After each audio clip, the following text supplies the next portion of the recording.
Uy, Rose, ano naman nangyari sa'yo? Jen! Diyos ko, Mio. Eh, kasi nga. Ay, ano ba ikalulungkot mo? Hindi man lang nagpaalam. Masakit tanggapin kapag hindi tayo makamove on. At mas lalong masakit at mahirap tanggapin kung hindi natin alam kung paano mag-move on. Coming up, sasagutin namin ang isang malaking katanungan ng marami. Bakit mahirap mag-move on? At kung ano-ano ang mga dahilan, bakit mahirap mag-move on? Meron kami isang project and dun sa project na yun, kailangan namin ng printer. Naghanap ako ng medyo mura lang kasi sabi nila medyo tight yung budget nila. Okay, so sige. Hanap ako ng mura and then I was part of this printing page. And then dun, meron nag-post na mura lang daw yung printer niya. Kailangan daw niya ng pera and then yung printer niya almost brand new. So sabi ko, oy, pwede na halos 50%. Ang price niya is 4,500. Sina-check ko talaga siya, saan lugar niya. Tapos tinignan ko kung member ba talaga siya. Ang napansin ko, dalawa yung account niya. So tinignan ko, halos pareho naman yung picture. Okay. So sabi ko, baka mapagkakatiwalaan naman. So nagtatanong ako sa kanya, tinawagan ko siya, nakausap ko talaga siya actual. Sabi ko, pwede mo ba ako sendan ng print out nung printer? So okay, print out. Sinend naman sa akin. Okay, eto na, magbubook na ng Lalamove. Busy din ako at that time. So ayun na, nagbook na ng Lalamove na which at that point, I had the feeling na dapat ata ko yung mag-move. Pero sige, busy ako. Hinayaan ko siya. So, nung nag-book na yung Lalamove, nakita ko nakasakay na sa motor. Paano? Sinendan din niya ako ng picture na nakasakay na sa motor. So, okay. So, parang nagdududa pa rin ako. Kaya lang, na-busy nga ako dito sa dalawa kong ginagawa. Pag-check ko dun sa message ko, kailangan ko nang mag-send ng money. Napasend ako talaga ng money. So, nasend ko yung money yung 4,500. And after a few minutes, hindi na nagparamdam yung rider. Parang dun ko na-realize na all of a sudden, ano to? Naloko ako. Parang nung time na yun, ang daming issue about scam. Tapos, nadamay pa ako. So, parang, sakit. Knowing that you already did yung due diligence na lagi mong ginagawa di ba? Oo, yun yung part na nakakainis kasi nag-due diligence ako. Kung ano-ano talaga yung mga tinanong ko sa kanya na sabi ko hindi ito makakalusot. And then, dahil na-distract ako, ayun, dun yung masakit was na part na medyo ilang araw kong inanalyze.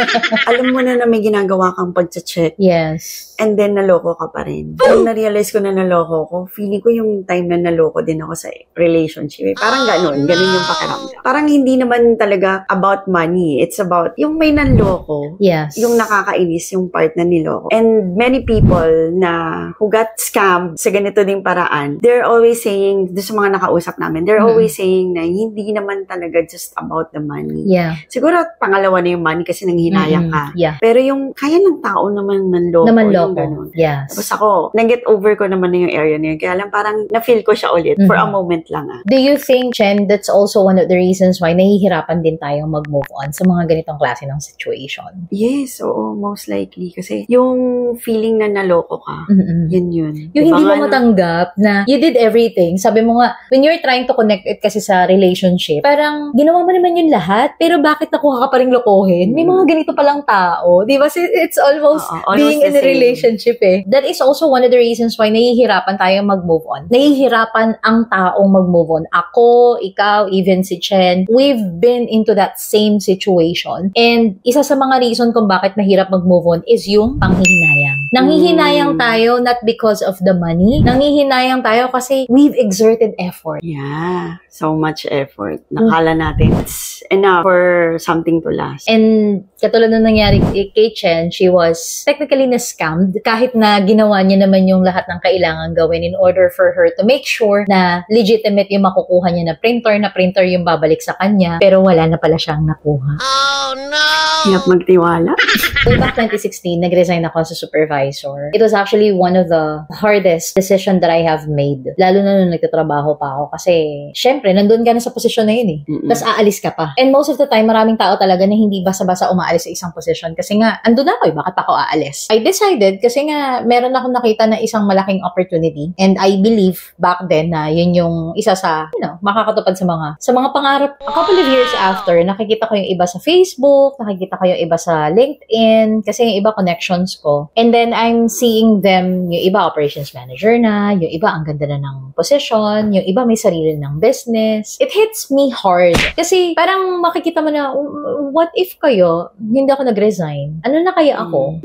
Tapos yung last company ko pa, nag-offer kasi sila ng free education stuff, diba? What if kayo hindi ako nag-resign? Eh di naka-graduate ako. Siguro naging operations manager din ako. Mga ganon. And those are the things na isa din sa mga bagay na nahihirapan akong mag-move on. Tayong mag-move on. It's because we have a lot of what ifs. Sa dami ng paano kung ganito kaya yung ginawa ko, ano kaya ako magiging? Paano kaya kung hindi ko to sinabi sa kanya, kami pa kaya? Mga ganon. Hugot. This is not also related doon sa career shift or changing of career, transitioning ng career. It's also related again sa relationship Whether it is, a romantic relationship, pagiging magkaibigan, minsan nagkakasamaan ng loob just because of money. Minsan din may mga tanong tayo, what if kaya hindi ko kaya siya pinag-isipan ng hindi maganda sa pera? What if kaya hindi ko kaya siya napagsabihan ng hindi maganda kasi nangutang siya sa akin? Baka magkaibigan pa kayo. Mga ganong tipo. I'm just kasi, parang nanggagaling lang ako doon sa part na marami kasing ganun. Yeah, napaka-sensitive pa naman na issue yung perang yes. pera na inutang. Sobrang daming times na pag yun yung topic talaga, or yun yung parang magiging issue for breakup. Yes. Not just yung mga romantic relationship, but even friends. And even relatives. Lalo na pag very sensitive sila sa area na yun. Oo. And babalik tayo dun sa mga questions na, bakit kaya ganun yung nangyari? Paano kung hindi ko sana sinabi to and what not? But you know what, mga kanosi, kung merong what if na negative, na nahihirapan tayong mag-move on, meron ding mga what if that will help us to move on. In order for me to talaga maka-move on doon sa klase ng situation at saka yung, alam mo yun, nagsi-self-pity ka na kasi. Parang feeling mo victim ka kasi nga ang dami mong hindi ginawa, mga ganyan-ganyan. Tapos kinukumpara mo na yung sarili mo. So what I did was, I asked what ifs din, pero positive. Well, what if ko hindi naman ako nag-resign, hindi ko naman matututunan yung mga bagay na alam ko ngayon. Or hindi mo may experience yung mga bagay na na-experience mo. Precisely. Kung nandun ka sa corporate world. Yes. What if kung hindi ako nag-resign, I don't think matututunan ko mag-speak, makikita ko yung ibang potential ko pa, makakapunta ko sa iba't ibang lugar. Kasi if you have watched yung aking previous video about my mistakes from the past, diba? Hindi ako nakakapag-travel. Pero these are the things that I've asked myself, the positive what ifs for me to move on. Wow. Alam mo, Direk, meron akong kwento. So, nung bata pa kami, meron kaming angel. Nagkaroon ako ng awareness na mga 5 or 6 years old ako na. So, pag sinabing angel, ito yung nagbabantay. Nagbabantay sa amin. So, parang na-realize ko nung time na yun, parang umalis yung bantay namin. So, parang nalulungkot ako. Every time na may umaalis sa bahay namin, lagi ako umiiyak, lagi ako nalulungkot. Kasi parang nasanay ako na nandyan siya. And then, nung mga high school na ako, laging nandyan, tapos parang ang tagal niya na naging part ng life namin. So, ang sarap nun magawa ng Milo. And then, mukhang hindi mo makalimutan. Oo. So, nung umalis siya, sobrang sad ko. Sobrang sad. As in, ang tagal ko naka-move on. Diba, ang bata ko pa, nagkaroon ako ng ganong part. Ilang taon ka na nito? I think mga 8, 10. Years old. Oo, 8 or 10. So, kung 2 years sa amin, umalis yun mga 10 years old ako. Tapos, namimiss ko yung Milo every gabi. Ganun. Automatic yun gagawan niya ako. Nung bandang high school ako, meron kami ulit. So, sa papalit-palit kasi sila, I think naman normal yun sa isang household na yung kasambahay or angel nyo is papalit-palit. Lagi kong nafe-feel na nasasad ako. Kasi nga, nakausap ko yung bantay namin. And then, nung medyo high school na ako, dun ko na-realize na, kaya pala ako nalulungkot. Kasi parang, I enjoy the company. Kaya pala ako nalulungkot kasi wala na siya. Parang nawala yung part na may alaga sa akin, nawala yung part may kasama ka. Oo, may kasama ako. Yung parang ganun. And since parang dun ko na-realize na may possibility na yung mga bantay namin sa bahay, mga angel namin, hindi magtatagal. So from then, medyo nagkaroon na ako ng distance. So I started putting a parang distance. Oo, na parang ayoko masyadong, kumbaga sa relationship, parang ma-fall. And it's really hard to be in that situation pala, no? Yung, kahit naman ako nung bata, may mga halimbawa, sobrang naging ka-close mo, yung mas matanda sa'yo, parang ina-idolize mo siya. And I believe nakaranas din yung mga nanonood sa atin. Kayo, naranasan nyo na meron kayong someone when you were a kid na parang tinitignan mo siya palagi. That you love that person in a manner na iba yung tatak niya sa puso mo. Kasi may mga ganun ako nung bata ako. And then, the moment na parang hindi ko na sila nakikita, parang it's na, parang may kulang. Parang namimiss mo. Hindi naman sila yung someone na, alam mo yun, basta hindi ko maipaliwanag nung nasa ganung edad ako, bakit yung nararamdaman yun? Yun pala, it's because of this reason bakit nahihirapan tayong mag-move on is yung being attached. Ano nga ibig sabihin ng attach? According sa Cambridge Dictionary, attach means to like someone or something very much. Ako, I would consider yung relationship ko dun sa angel namin na si Ate Luz. Dahil umalis siya, yun yung first heartbreak ko. And, syempre, na-realize. Sabi, yung mga ganun na daanan na naaaral ko yun. Tapos, syempre, as time goes by, as you grow older, natututo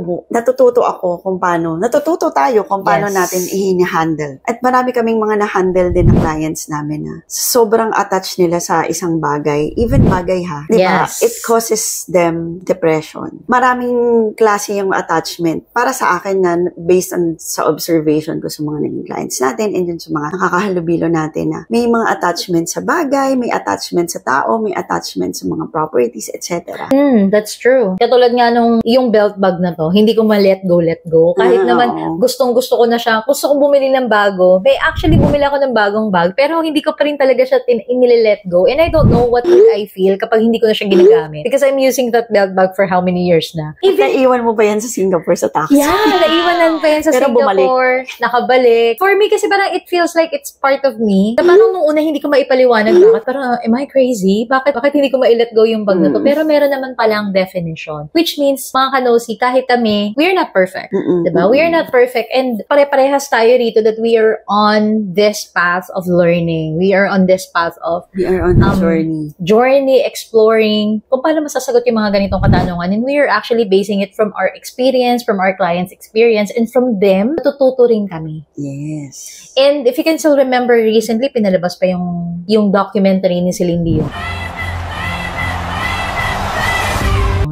Parang noon sabi ko, hindi niya ma-let go yung mga bagay. And it's a warehouse. one of my friends told me, kasi may what do you call that? Meron kasi yung sentimental value sa kanya. So for her, the reason why she cannot let it go, kasi nga nakikita niya na lahat ng memories nandun. Yeah. Hence, ang dami niyang warehouses na nandun lahat yung mga gamit niya from the past. Diba? And diba isa sa mga concerts, parang halos ang ginamit sa concerts niya, intact pa rin kasi hindi niya ma-let go.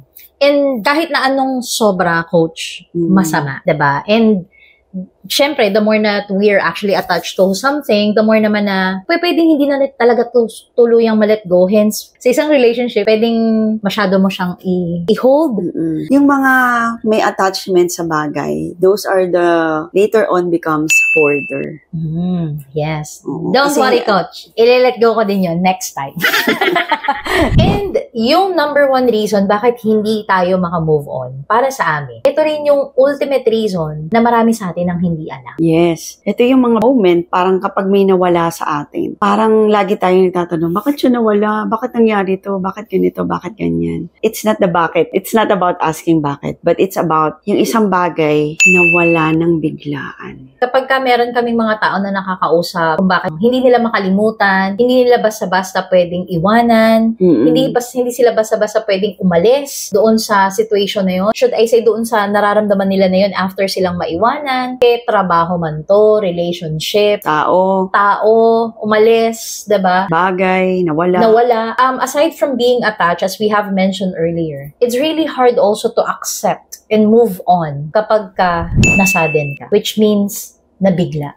Biglaan. Walang sign na aalis. Yung walang sign na tatanggalin sa'yo. Yung walang sign na mawawala. Yes. it's really great nung narinig ko to from your perspective, coach, na, kaya pala. And can you tell us more? Can you tell us more kung paano mo to na-realize? Na parang nung diniscuss mo kasi sa akin, oo nga, no? And ano yung na-realize mo? Nung sinabi mo yun sa akin, oo nga, no? Kaya pala minsan, parang ang hirap-hirap tanggapin kasi nabigla ka. Yung hindi ka man lang pinrepare. And di ba kahit sa anong bagay naman parang napunta ka sa spotlight noon. Ano yung example mo dun? Halimbawa, a job na hindi ako na-prepare na tatanggalin sa akin. Yung hindi ako nasabihan ahead of time na, uy, alisin, mawawala na yung work nyo, ha? So, hindi ka nakapag-prepare. So, therefore, parang feeling mo, ang hirap tanggapin. Aside from that, halimbawa, may bigla na lang hindi nagpakita sa'yo. Yung ghosting na tinatawag. Yes, oo, yung tinatawag na ghosting. Diba? Isa din yan sa mga masasakit, di ba? Nabigyan na ng label yun, actually, yung ghosting. Pero you don't have any idea bakit ka ginost. Yun, oo, yun yung napaka-malaking question dun. Diba? Bakit ang sakit ginawa? nun Parang ang sakit nun. Also, hindi naman nangyari sa akin yun. But at the end of the day, parang ilalagay ko yung sarili ko dun sa mga sitwasyon ng mga taong nandun. Yun pala yung reason. Kasi hindi ka man lang sinabihan. Kaya pala may kanta, di ako sanay sa biglaan. Gusto ko yung kanta na yun Pero it's really good, coach, if you're gonna share that. You know, yun yung moment na bigla mo na-realize na. Actually, para sa akin, yung attachment and then sudden, interconnected sila Kasi, kagaya nun, yung example ko kanina kay Ate Luz, all of a sudden, parang after 2 days, nung na-realize ko na, love ko to si Ate Luz, which hindi ko pa na-define nun nung bata ako. Na parang, ang saya kasi ginagawa niya kami ng damit pantulog, ganun, sabi ko. I have that idea na this is going to last for a lifetime. And then, all of a sudden, parang nung time na feel ko yung presence niya, bigla na lang siyang umalis.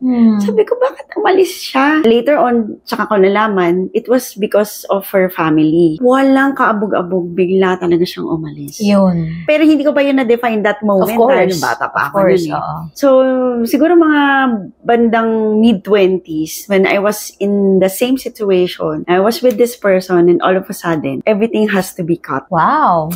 Sabi ko, ang lungkot-lungkot ko, parang nawalan ako ng ganang kumain for 5 days. Nabawasan talaga ako ng timbang. One time, pagigising ko, na-realize ko parang may aha moment.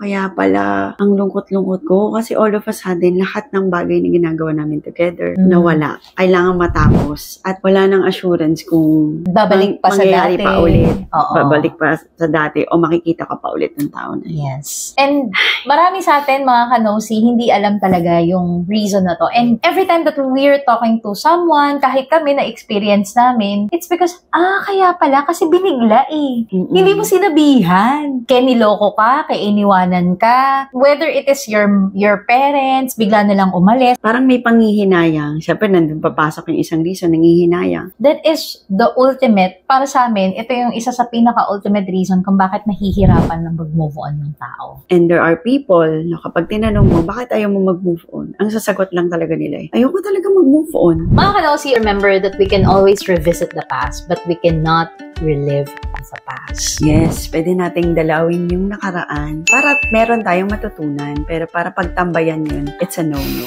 Huwag natin yun gawin. Huwag kayo magtayo ng tent dyan at huwag kayo magka-camping dyan. It will be hard for you to move on. Bit-bit mo yung mga bagay na yun. Hinayang. Yeah. What if? Yeah. Attach ka na attach ka pa rin. It's not about that anymore. Think of something na beneficial pa ba itong nararamdaman ko sa akin o hindi? Is it still serving me or it's not serving me anymore? Yes. Yung umaasa ka sa wala. And at the same time, yes, nasadden man tayo, nabigla man tayo. At the end of the day, in order for us to move on, and we hope this will help you because this actually helped us to move on. Yes, what we're sharing is something very personal to us na pinagdaanan namin and naging process yun. Alam mo, after nun, nakaluwag siya sa kalooban ko.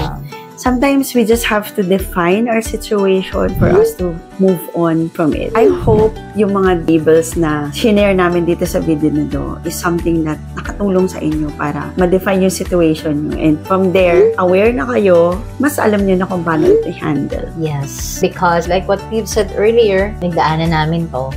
And we believe that there are a lot of people out there na pinagdadaanan din ito ngayon at hindi nila ma-define kung ano ba ang pinanggagalingan nito. And At the end of the day, mga kanosi, in order for us to let go, we really have to surrender it and we have to forgive. Forgive others, kung sino man yung gumawa nito sa atin, and of course, forgive ourselves. Yes. Tandaan mga kanosi, ang pagpapatawad ay hindi para sa ibang tao. Yan ay para sa sarili mo. Kasi mas magaan ang magiging buhay, mas madaming blessing ang papasok. Yes.